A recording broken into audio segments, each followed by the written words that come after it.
Assalomu alaykum, hurmatli obunachilarim, hurmatli tavsiya do'stlar, Nexus 3 avtomobil yap turibdi.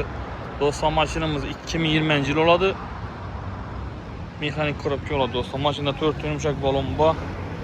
Mashina akkuratni olib turibdi do'stlar, mashina qaranglar.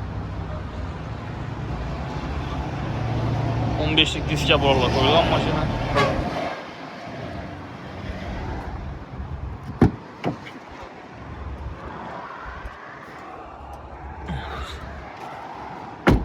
Do'stlar, mashinamiz 130 ming kilometr yurib turibdi.